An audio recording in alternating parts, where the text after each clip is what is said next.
to date with all the patches and vulnerabilities, the patches that are released by the OEMs. Okay, we must ensure that we are installing everything.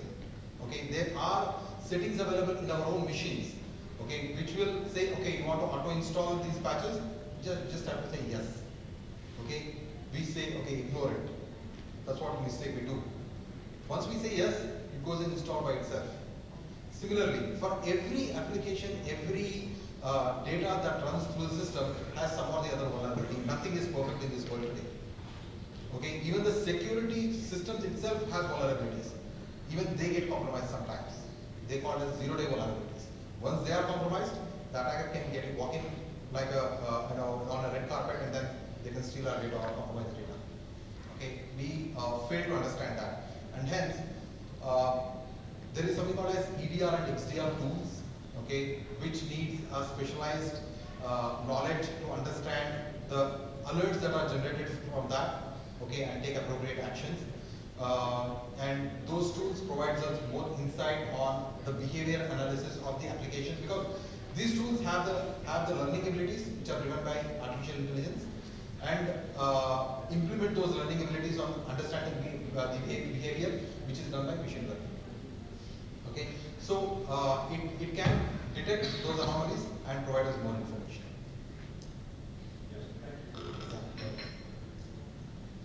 Thank you, sir. Anyone else who is willing to ask? So now I would like to thank sir for such an enlightening discussion over cybersecurity, and hope we would stay safe by your guidance. Now I would like to call our next speaker for the day, Professor Dr. James J Nedumpara. He's a professor and head at Center for Trade and Investment Law. He has also been Executive Director at Center for International Trade and Economic Law at JGLS. We welcome you on stage, sir. The topic for the day is Rule of Law and Liberalization of Legal Profession.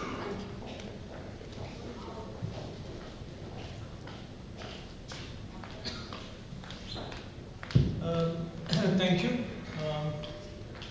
Dr. Kaviraj Singh, Secretary General of the INBA, distinguished lawyers, in-house counsel, maybe academics sitting in this room. I'm extremely delighted to be part of this 73rd Constitutional Day function. Our center has been working very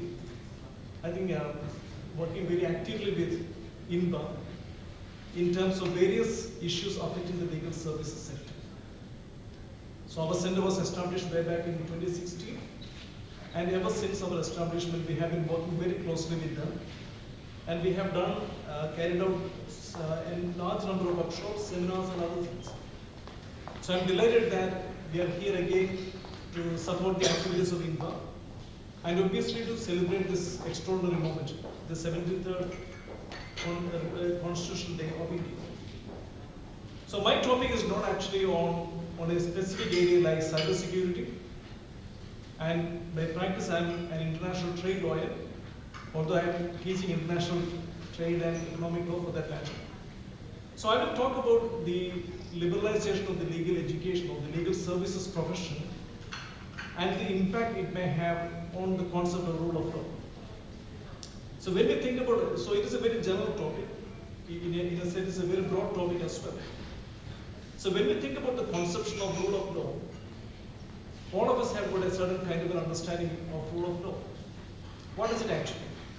It is basically upholding the individual liberty and rights of individuals, the state functioning in a democratic manner, the state providing political rights, the state providing social rights, and then obviously economic rights for that matter. And to what extent the lawyers, being the guardians of the system, play an important role in not only protecting, but even in preserving this kind of a system. And we have been talking about the rule of law system and how the system can actually contribute to economic development of a country. There have been a number of, sociologists and economists who worked on the concept of economic freedom as one of the most fundamental freedoms. The clearest example is Amartya Sen. So in terms of actually, what you call as embedding a legal system, a robust legal system, the focus of the state should be in providing or in empowering capability to individuals. So individuals on their own will not be able to attain their aspirations or their goals or ambitions in life or realize their full potential unless the state plays a very important role in strengthening their capability. So when we think about these kind of models, we know for sure that sometimes there could be a Western element in it.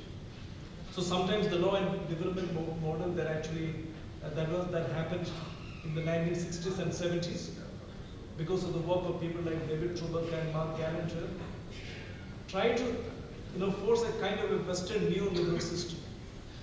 And the Western neoliberal system actually tried to remove the role of the government in economic development and decided that the market should actually, the market should determine the rights.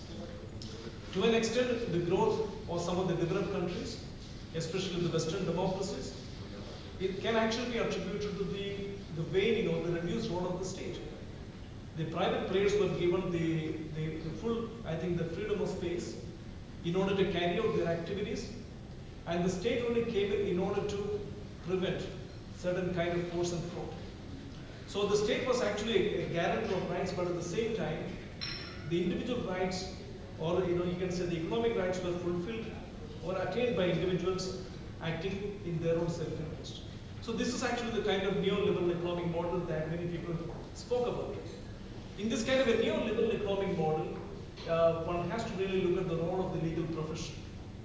And when we really look at the law and development, model that evolved during the 70s and 80s, what we actually call as the first moment of law and development, the basic assumption was that the markets cannot function. The markets cannot function optimally unless there is some kind of a regulation by the government. So if you really look at what actually happened over a period of time, the government tried to come up with the regulations. So when we think about the Securities and Exchange Commission or the Securities and Exchange Board in the case of India, or the Competition Commission, or maybe the insurance regulator for that matter, what are these regulators actually trying to do?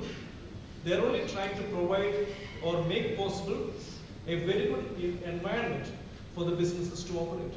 So in a way, I think the point is to provide, or in a way, try to amplify the principles of competition by providing more information to the market participants, making sure that if someone does something that is actually illegal or against the law, that person is actually proceeded with. So the basic objective was that the government will not be playing a very active role in the growth of the economy, but the government will be playing a subliminal role, a role that is the role which is always omnipresent, but at the same time the government will not be very active. So in this paradigm, we have to examine what is actually the role of the lawyer. So we know that traditionally a lawyer is considered to be, the most, what you can say, the gatekeeper of the system, gatekeeper of the legal system. So when there is actually a transgression of right anywhere, of course the lawyer will have to highlight that point. The lawyer will have to act as the voice of the voiceless people. The lawyer will have to take up the matter before a court of law or before an enforcement agency. The enforcement agency will actually carry out the investigation. They will come to a finding, and the wrongdoer is actually subject to certain kind of penalty or consequence for that matter. So in that paradigm, the lawyer plays a very important role. And there's, if you really look at the literature of the World Bank and many other international development agencies, there is a very strong correlation between open societies and societies where actually lawyers play a very important role, and the development the society has actually secured. Closed societies have grown very slowly, or sometimes there is a great danger that the closed societies may slip into some kind of an anarchy. It may become a totalitarian regime in the long run. So lawyers have a very important role in preserving the rule of law. So by the way, I think as I mentioned earlier, nobody knows what is actually the rule of law. The Harvard economist Daniel Rothbard, he's an economist, he said, perhaps I've been using this term for such a long time that I don't know the meaning of this concept. And I think it applies to everyone sitting in the room. We have been using it maybe day in and day out, but we don't know what is actually the role of rule of law. So as a trade lawyer, as somebody who negotiates trade agreements, I just want to tell you about the core elements of rule of law, which is basically tried to be embedded through trade agreements. The most important thing is actually consultation. So in every democratic system, the most important thing is actually dialogue and consultation. When you have a problem, discuss the problem. Or make sure that all the participants, all the stakeholders are actually aware of the problem. Sometimes you may have to take a consent, sometimes you may not have to take a consent. But democracy doesn't mean the consent of everyone. It is at least the major opinion of the majority for that matter.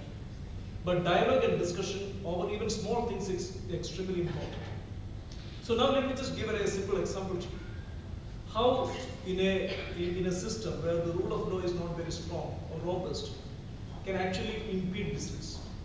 So somebody is coming in with a major business establishment. The local authorities start maybe a highway project, an overbridge project in that particular area. The project takes 10 years. And if somebody is going to set up a commercial establishment in that area, assuming that he can attract or she can attract customers, and if the project delays for 10 years, his business is actually affected. So the most important thing is that whenever you plan things, whenever you implement even development projects, the stakeholders are actually consulted, or at least they have an understanding of these kind of activities. So the first important thing, as I mentioned earlier, is basically information, consultation. The second important thing in a rule of law system is basically transparency. So when we think about transparency, so I mean let us actually understand the problem. In international legal systems, when a matter is actually argued before a WTO tribunal, there is no transparency, because the parties, the countries who are actually involved in this kind of cases, they do not want their arguments to be heard and seen by other people. When you actually engage in a private commercial arbitration, sometimes you do it in a closed environment. But what is actually the attraction of an open hearing? The parties can see the hearing, they can actually understand the kind of arguments being made, and it gives them a participatory role in the kind of a system. So one of the most important things of any system for that matter is actually transparency. Sometimes so we have to be extremely careful in drawing the line between transparency and confidentiality. Sometimes there could be confidential proprietary business information. That information has to be protected. But at the same time, if you make these kind of processes transparent and open, it actually leads to a better rule of law system. It's definitely true. So now most of us can actually see some of the constitutional proceedings in the Supreme Court. A couple of years ago, for an ordinary person who is not a lawyer, it is even difficult to get a visiting pass to go to the Supreme Court. So now we know what's actually happening in the court, who is making what kind of argument. And we are all, at the end of the day, having a better, stake in the system. That's the importance of transparency. The third important thing is basically what I mentioned as neutrality. So when we think about, when we look at any kind of a system, whether it be Western democracy or any country for that matter, who actually drives the lawmaking process? In most of the countries, there's a strong lobby. And we have seen that in many countries as well. Sometimes corporate establishments, the people who wield the real might, the economic might, actually drive this kind of lawmaking. So again, one of the most important elements in lawmaking is that every country or every participant should have a particular role in making laws. So in the context of trade law negotiation as well, most of the countries would like to give a greater role to sometimes civil society for that matter. The civil society has got a role in commenting about the laws in terms of talking about certain aspects. They can actually highlight the problems with the law. So the lawmaking process becomes a bit more interactive, and it also becomes iterative in the sense that different versions of the law will be subject to different stakeholder consultations, and at the end of the day you will have a product which is actually fine-tuned and revised by multiple opinions found in the area. The next important thing is basically